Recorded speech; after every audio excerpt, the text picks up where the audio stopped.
ശബരിമല സ്വർണ്ണക്കൊള്ളക്കേസിൽ നിർണായകമായ VSSCയുടെ ശാസ്ത്രീയ പരിശോധനാ റിപ്പോർട്ട് പ്രത്യേക അന്വേഷണ സംഘത്തിന് കൈമാറി കൊല്ലം വിജിലൻസ് കോടതി.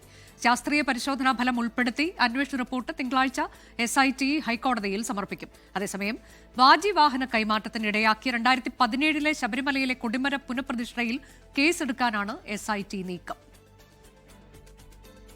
ശബരിമല ക്ഷേത്രത്തിലെ ചെമ്പുപാളികളിൽ പതിച്ചിരുന്ന സ്വർണത്തിന്റെ അളവും കാലപ്പഴക്കവും തിട്ടപ്പെടുത്തുന്നതിനായി തിരുവനന്തപുരം VSSCക്ക് നൽകിയ സാമ്പിളുകളുടെ ശാസ്ത്രീയ പരിശോധനാ ഫലമാണ് SITക്ക് മുന്നിലെത്തിയിരിക്കുന്നത്. കേസിന്റെ തുടർനീക്കത്തിൽ പരിശോധനാ ഫലം നിർണായകമാണ്.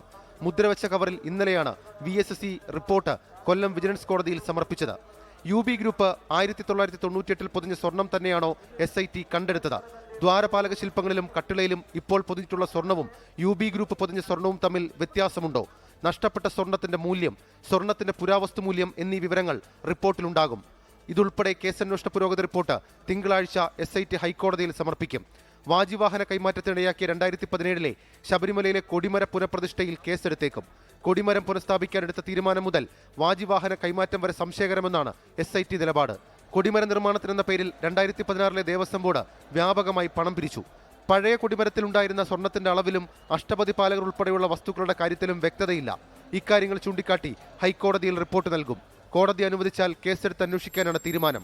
കേസെടുത്താൽ പ്രയാർ ഗോപാലകൃഷ്ണന്റെയും അജയ് തറയിലിന്റെയും നേതൃത്വത്തിലുള്ള UDF കാലത്തെ ദേവസ്വം ബോർഡ് പ്രതിയാകും. 24 തിരുവനന്തപുരം.